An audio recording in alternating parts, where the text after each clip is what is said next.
FIFA just looked at a World Cup that half the football world is already calling bloated, chaotic, and exhausting, and decided the solution is to make it even bigger.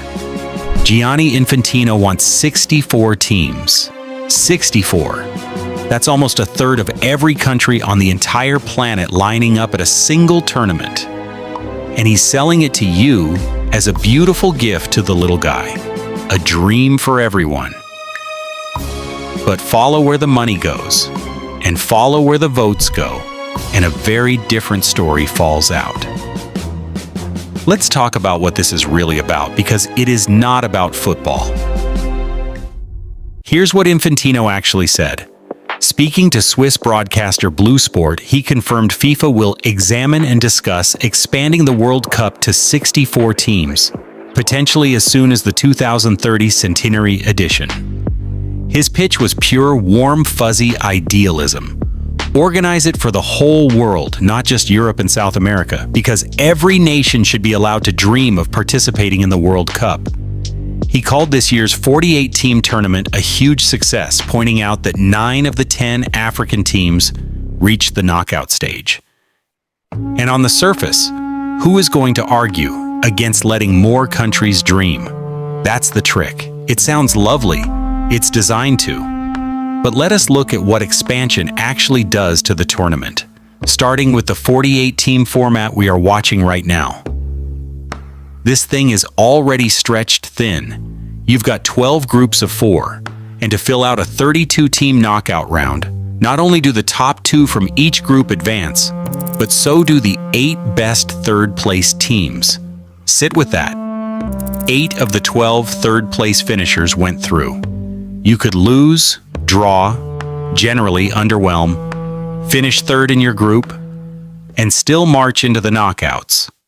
The result is a group stage that took 3 entire rounds of fixtures to eliminate barely a third of the teams, which drains the jeopardy out of huge chunks of it and produces exactly what you've been half watching all month: dead rubbers, mismatches, games with nothing riding on them because third place is a golden ticket anyway. Even Infantino's proudest boast quietly gives the game away. He brags that 9 of 10 African teams reach the knockouts. But stop and think about what that actually means. When almost everyone advances, advancing stops being an accomplishment. That's not a sign the field got stronger. It's a sign the bar got lower. Now double down. 64 teams means 128 matches, up from 104 this year, and double the old 64-match format, spread across so many time zones that fans are already watching games kick off at midnight and 9 in the morning. More teams, more games, more filler. And the knock-on problems get ugly fast. A 64-team field would need somewhere north of 20 stadiums, which basically guarantees that no single country could ever host a World Cup alone again. Co-hosting stops being a novelty and becomes the only option. You can already see the strain in 2030, which is being carved up across 6 countries on 2 continents, starting in South America for the centenary, and then flying the whole circus across the Atlantic to Spain, Portugal, and Morocco. A tournament that used to be hosted by one nation is turning into a logistical patchwork, and the football gets buried under the timetable. When the schedule itself becomes the story, something has gone wrong. So let's take it seriously for a second, because the honest answer here isn't just to sneer, and there's a real case on the other side.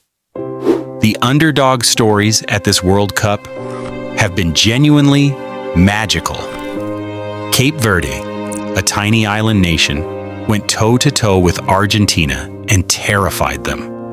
Norway rode Erling Haaland all the way to a quarter-final nobody predicted. Africa as a whole had a brilliant tournament. And there's something real in Infantino's point that when small nations get a genuine shot at the big stage, kids in those countries start dreaming and federations start investing. Inclusivity isn't a con by itself. Previous expansions in 1982 and 1998 were absorbed just fine, and the World Cup survived. If the argument were purely more countries get to play,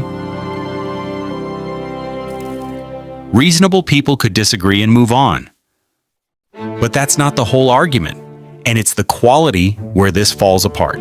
Because for every glorious Cape Verde, this format also served up a pile of forgettable, low-stakes mush. And 64 teams would only thicken the mush. The entire point of a World Cup is that it's the hardest party on the planet to get into. That scarcity is the prestige. That's what makes qualifying mean something. Water it down until almost a third of all 211 FIFA nations are in, and finishing at the World Cup stops being an achievement and starts being an attendance record. This isn't just fans grumbling either. Veteran manager Carlos Queiroz warned about protecting that feeling of achievement for nations that qualify. UEFA President Alexander Ceferin flatly called 64 teams a bad idea. CONCACAF's president said it isn't the right move for the tournament itself. The people who actually run the confederations of world football are lining up against this. The World Cup is supposed to be the best against the best, not half the planet showing up for the participation trophy. And here's a telling detail about who's actually pushing this. The 64-team idea didn't bubble up from fans or players. It came from CONMEBOL, South America's governing body, which formally proposed it for the 2030 centenary. Meanwhile, UEFA, CONCACAF, and Asia's Confederation are all against. So the map of support looks less like a football consensus and a lot more like a political alliance, with Infantino leaning toward the bloc that hands him the outcome he wants. When one region proposes doubling the tournament and the rest of the sport says no, and the president's ears perk up at the yes, you're allowed to ask who this is really for. So if the football people mostly hate it and the quality argument is against it, why is Infantino so keen? And here's where the fairy tale about dreams quietly gives way to the two things this is genuinely about: money and power. Take the money first, because it's almost comically obvious once you look. More teams means more matches, and every single extra match is a new revenue stream. More broadcast rights to sell, more tickets, more sponsorship inventory, more hospitality packages. FIFA expects to pull in somewhere around $16 to $17 billion from this 39-day tournament alone. Infantino's reaction to that number? He called it quite satisfactory, which might be the understatement of the decade. Forbes reported FIFA expects roughly $9 billion from 2026 on its own. More than the governing body made across the entire previous four-year cycle that included the Qatar World Cup. Broadcasting alone is nearly $4 billion. So when Infantino says every nation should be allowed to dream, there's a colder translation running underneath it. Every nation is a new television market, a new sponsor base, a new stack of ticket buyers. Expansion isn't charity, it's inventory. And this is a governing body that has spent the entire tournament finding new things to charge for. Infantino proudly noted stadiums are running at 99.7% capacity, and openly boasted that tickets some fans complained were too expensive are now being resold on the secondary market for 4 or 5 times their original price. As if fans getting gouged twice is a feather in FIFA's cap rather than an indictment. He waved away the hydration break criticism, even while admitting it sparks a lot of debate. Every complaint gets the same answer. The money's rolling in, so what's the problem? When the metric of success is purely how full the tills are, of course you conclude the fix for any tournament is simply to make it bigger. Now the power, because this is the part that ties it all together, and it's arguably the real engine. FIFA's president isn't elected by fans or by quality. He's elected by the 211 member federations. And here's the crucial bit. A tiny nation gets exactly the same single vote as a giant like Germany or Brazil. One country, one vote. So a policy that suddenly gives small footballing nations a realistic shot at the World Cup is also, conveniently, a policy that earns Infantino the eternal gratitude of the exact voters he needs. And with a FIFA presidential election due in early 2027, the timing is not subtle. Critics argue that let every nation dream is not really a footballing philosophy at all. It's a re-election slogan. Hand 100 small federations a bigger seat at the table, and you've bought 100 votes dressed up as generosity. Money to fund the machine, votes to keep control of it. That's the deal. And if you want the single most perfect symbol of what FIFA has actually become, forget the team numbers for a second, because this one you genuinely cannot make up. FIFA is now selling the grass. Literally. They are chopping up the pitch from the July 19th final at MetLife Stadium and selling it in little chunks for $450 apiece. Each fragment sealed in a premium acrylic block with a USB stick attached. Marketed as your chance to own a genuine piece of football history. They couldn't even be bothered to specify whether the 17.5 measurement on the listing is inches, centimeters, or millimeters, and didn't respond when asked. That's the level of care here. And the punchline that makes it art?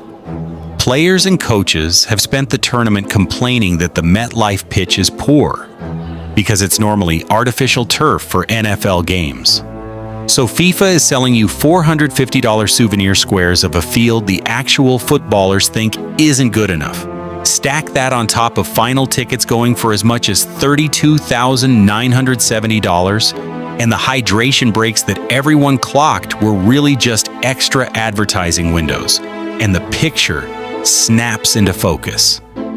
This is not a sporting organization that happens to make money. It's a money machine that happens to host a football tournament, and the two have stopped even pretending to be the same thing. So yes, Infantino calls this World Cup a triumph, and for his balance sheet and his ballot box, it absolutely is. But success for FIFA and quality for football have quietly drifted into opposite directions, and 64 teams is the moment they fully split. Expanding the tournament doesn't grow the dream. It cheapens it, because a dream that everyone gets handed isn't a dream anymore. It's a giveaway. The World Cup was the hardest thing in sport to reach, and that difficulty was the entire point. The only people who reliably win when it gets bigger are the ones counting the broadcast checks and the ones counting the votes. And right now in Zurich, those happen to be the same people. Would a 64-team World Cup excite you? Or is FIFA squeezing this thing until the magic runs out? Drop your verdict below and hang around, because the semifinals are here and there's plenty more of this circus still to come.